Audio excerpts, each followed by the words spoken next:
Queridos amigos, muy bienvenidos a nuestro programa Donde Dios llora. No sé si conocen ustedes una película italiana filmada en 1994 llamada La América. Esta película intenta ser un antídoto contra el olvido histórico. Obviamente no vamos a ver ahora una película, pero sí vamos a hablar con alguien que nos puede ayudar también a conocer más la realidad histórica de este país, Albania. Tenemos aquí hoy como invitado a Monseñor Segundo Tejado, español que estuvo 10 años en Albania como párroco y director de Cáritas. Monseñor, muy bienvenido a nuestro programa. Muchas gracias. Usted va justo en 1994, el mismo año de la película que yo estaba hablando, usted llega a Albania. ¿Qué conocía antes de llegar a Albania sobre este país? Pues sí, yo conocía muy poco, casi nada. Conocía un poco a través de la izquierda española, la izquierda maoísta, que tenía Albania como una especie de paraíso en la tierra. De hecho, hubo muchos españoles que fueron a Albania a estudiar y a vivir en Albania para conocer cómo vivía este paraíso de este dictador Enver Hoxha, que había creado una especie de jardín del Edén en el mundo. Muchos volvieron decepcionadísimos. Otros, pues en su ideología, creyeron todavía de haber encontrado pues eso, el Edén. Conocía un poco esto y poco más, muy poco más. ¿Y cómo era el Edén cuando usted llegó en 1994? ¿Era un Edén? No, era un desastre auténtico. Era una sociedad completamente retrasada, una sociedad rural, muy pobre, sobre todo a nivel social, y pues eso, que había vivido una especie como de sueño, cerrada al mundo prácticamente al final de los últimos años de la dictadura. Albania estuvo cerrada a cualquier colaboración con cualquier país después de que rompieron con China, que fue su último aliado después de la Unión Soviética y de Yugoslavia, pero prácticamente aislado, por lo cual toda la tecnología, todos los avances en medicina, en industria, nada, no encontraba uno por la calle, pues sí, algunos coches, ya que empezaban a llegar desde Italia, poco más. ¿Cómo fue, quizá solamente por curiosidad, cómo fue que usted llegó a Albania? Bueno, pues yo tenía que ir a Santo Domingo, digo la verdad. Nada más, eso y sí que era otro paraíso. Tenía que ir a un seminario en Santo Domingo y ya estaba todo preparado y llegó a mi obispo, yo soy el sacerdote de la diócesis de Roma, y llegó a mi obispo una petición del arzobispo de Tirana, Durazzo Tirana, que es la capital, de Albania, Monseñor Rok Mirdita, al cual tengo tantísimo afecto, y pidiendo un sacerdote para que le ayudara, porque claro, allí no había sacerdotes. Habían llegado algunas congregaciones religiosas, pero sacerdotes diocesanos no había. Y entonces, en cuanto mi obispo leyó esta carta, pues dijo: ¿he pensado en usted? ¿Qué piensa? Y yo le dije: las cosas que uno no se espera normalmente son de Dios. Y pues así me encontré en Albania, de la noche a la mañana, de la isla del Caribe a un país que no conocía, del que no conocía la lengua, y pues así.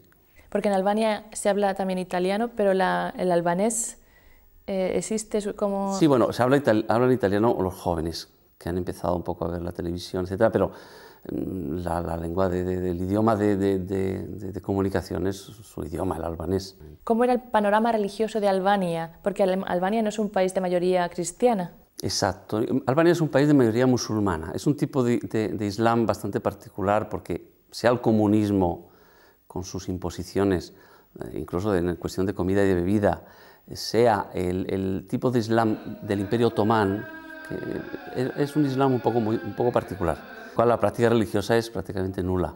Yo digo siempre que Albania es un país que ha vivido un periodo muy largo de ateísmo. Entonces, hay una cultura musulmana, las familias, los clanes, por el apellido, por la historia, por la tradición, son musulmanas o son cristianas, pero luego realmente 50 años de dictadura y de prohibir las religiones, pues sin catequesis, sin formación, claro, ha creado un pueblo de personas agnósticas o ateas, de hecho. Porque en 1967, si tengo bien entendido, las mezquitas, las iglesias fueron cerradas, la religión fue prohibida. Todo esto ha influido en menos coherencia también en la religión. Sí, claro. Fíjese, es el único país que por constitución prohibió las religiones. hizo posible la persecución de las religiones. O sea, esto ha sido el único país, porque los demás países tenían legislaciones que paraban o que limitaban la práctica religiosa o las actividades de la Iglesia. Pero Albania fue el primero y único país que lo prohibió por constitución. O sea, que eso es un primado que tiene muy importante. Y esto, claro, dio que desde el momento que por la Constitución estaba prohibido, los sacerdotes fueron a la prisión o a los campos de trabajo. Las iglesias cerradas o destruidas, convertidas en almacenes, las mezquitas igual. O sea, muy duro. ¿Ha escuchado usted testimonios de personas, de sacerdotes, por ejemplo? Sí, muchos. Cuando yo llegué, prácticamente habían consagrado a los primeros obispos después de la caída del comunismo. Monseñor Mirdita venía de los Estados Unidos, había estado párroco en una parroquia en Nueva York.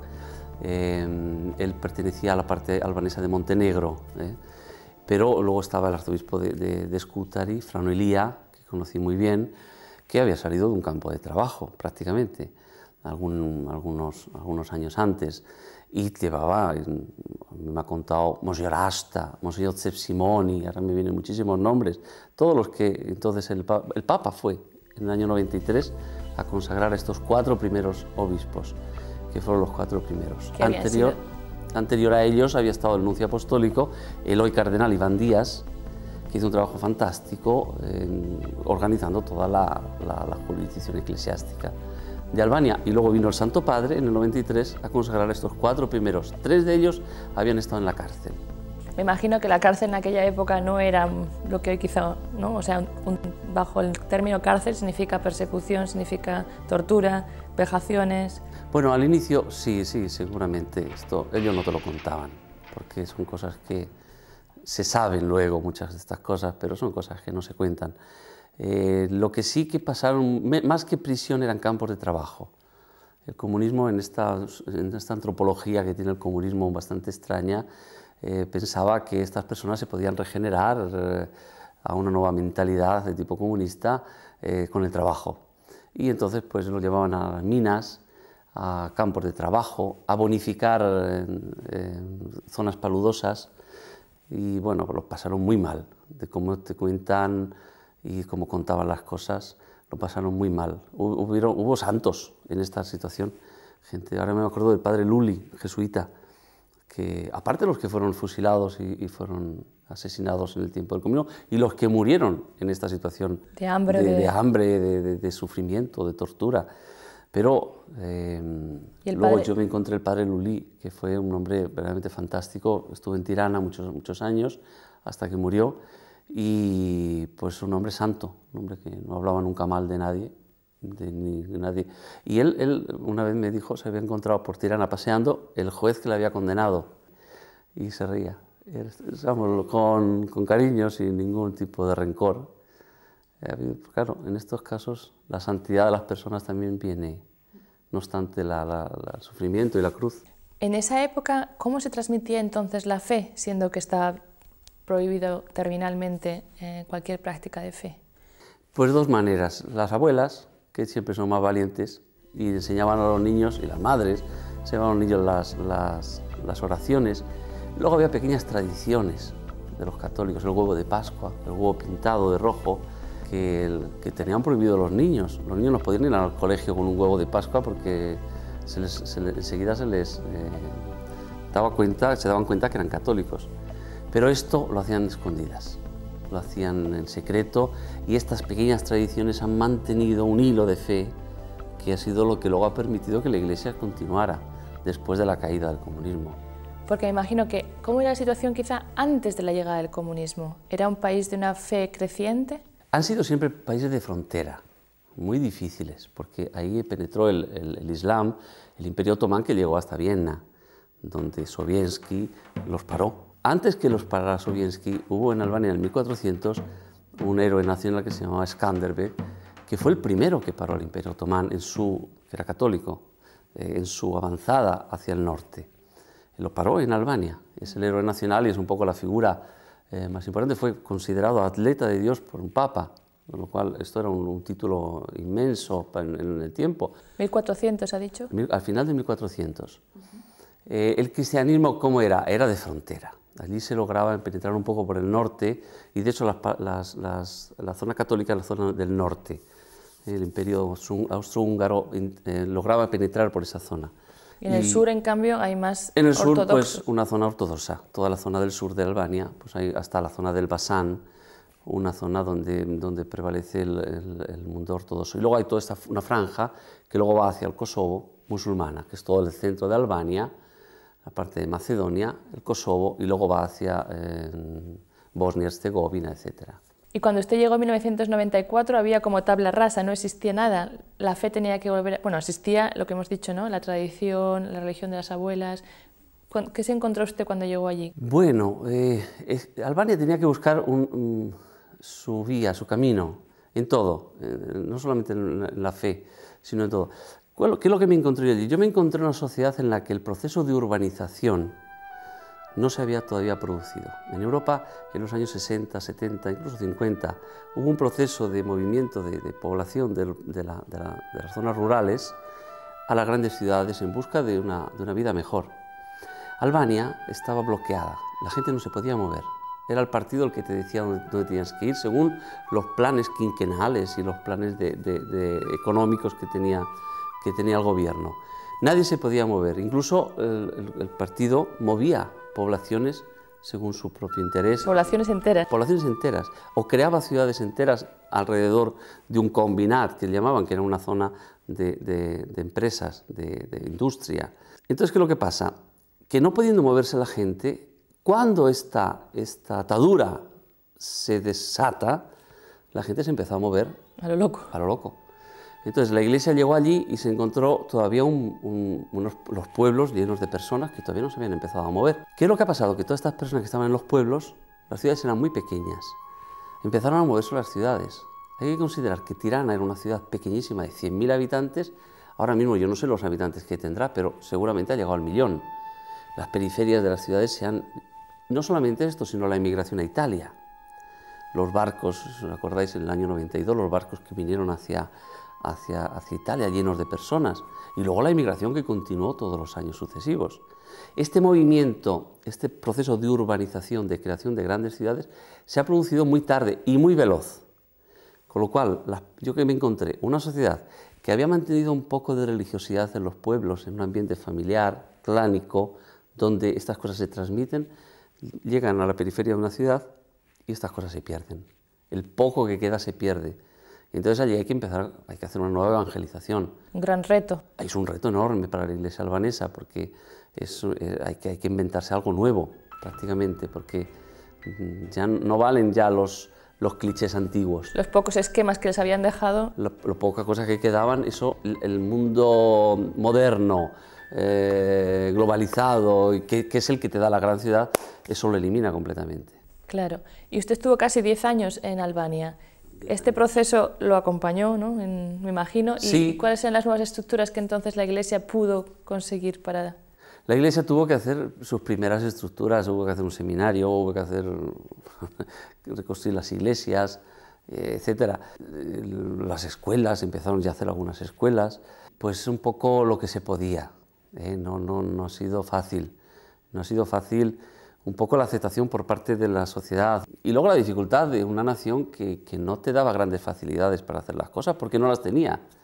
Creo que la Iglesia tenía un gran nombre, yo he trabajado muy bien y con mucha facilidad, pero ayudar no podías pedir a una sociedad que estaba reconstruyéndose a sí misma en todas sus estructuras. Y además que en esa reconstrucción ha tenido, como dijéramos, golpes también, ataques, ¿no? En la estructura social, me refiero, por ejemplo, me estoy acordando ahora que también usted...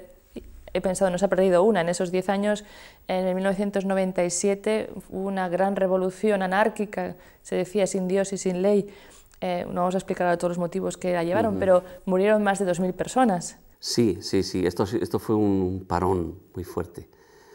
Pero bueno, fue causa también un poco de las tensiones internas, de las mismas tensiones incluso entre los bloques políticos y socialmente, pues llevaron a esta situación. Y lo pasamos bastante mal. Yo tengo un buen recuerdo de aquella época. Sí, curiosamente. Nos robaron hasta incluso el almacén de Cáritas, nos robaron todo. ¿Sabes qué dejaron? Las Biblias. Teníamos en una zona todas las Biblias que había que distribuir en toda Albania y las teníamos allí almacenadas.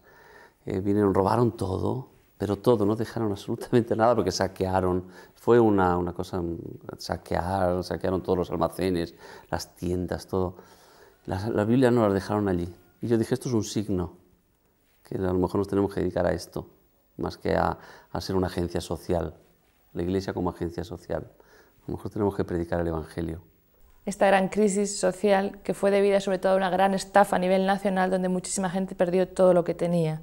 Efectivamente, hubo toda una serie de que se llamaban sociedades piramidales, que pagaban los intereses con el dinero que lograban recaudar de los que venían atraídos por los intereses que se pagaban. Es una pirámide, llega un momento en el cual el sistema cae. Es como, como una pompa de jabón que en un momento explota. Un momento explota y nada. De la noche a la mañana muchísima gente perdió todo lo que tenía. Todo, absolutamente. Hubo gente que vendió el piso, vendió las vacas, vendió el terreno para investir en este tipo de sociedades. Otro capítulo también bastante duro, me imagino, fue la guerra del país vecino, del Kosovo. La guerra de Kosovo que trajo mucha gente que huía, muchos refugiados que vinieron a Albania. Y usted como director de Cáritas se vería afectado también por esta realidad. Muchísimo, muchísimo. Fue una emergencia realmente algo enorme que nos superó a todos.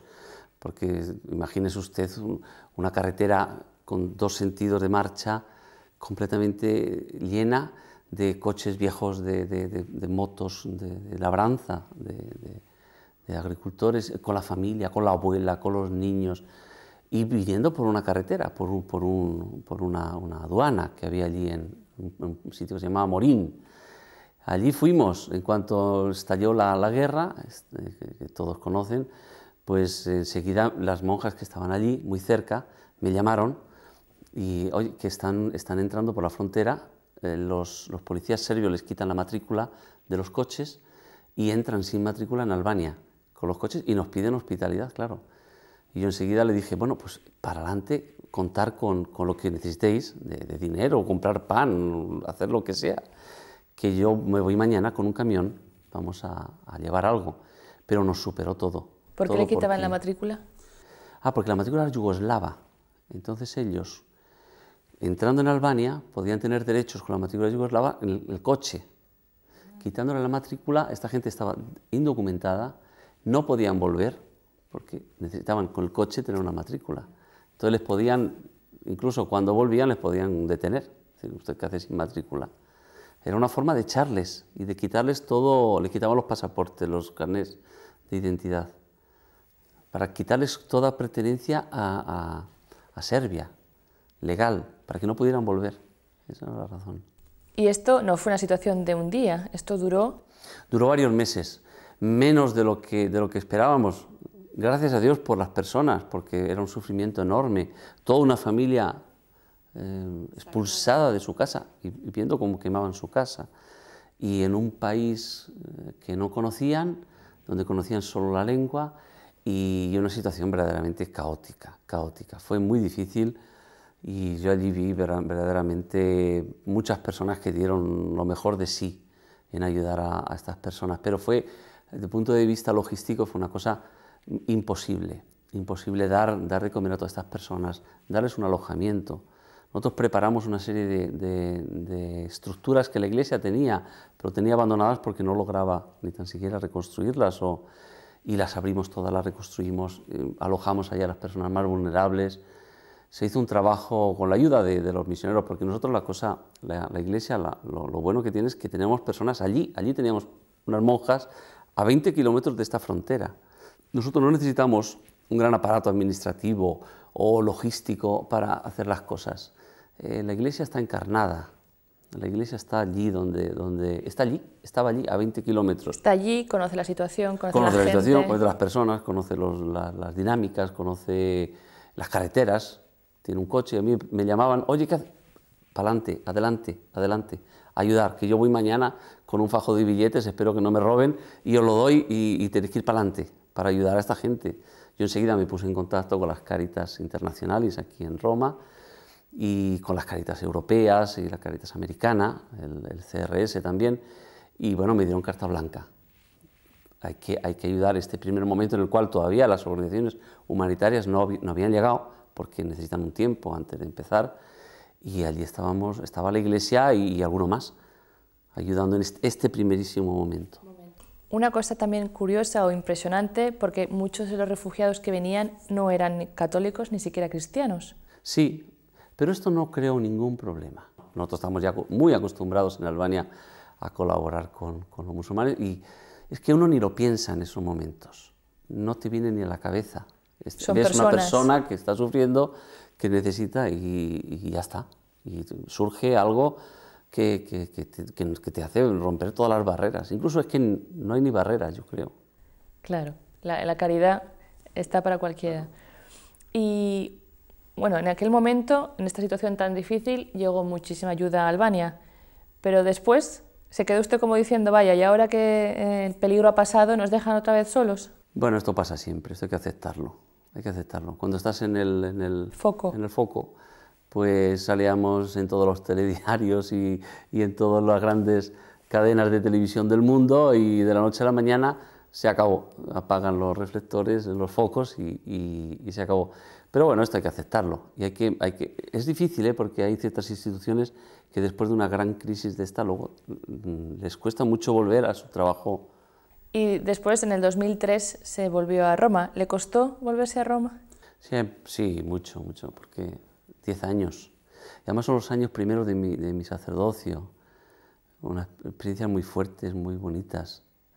Y pues claro, a la gente la quieres, porque ese es el punto. Te aficionas a la gente luego te quiere mucho cuando te das poquito, porque uno se da poquito. Cuando te das un poco a la gente, pues la gente, claro, te quiere y te cuesta separarse de las personas, pero...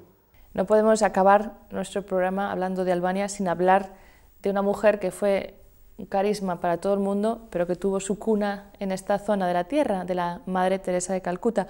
¿Usted la conoció personalmente?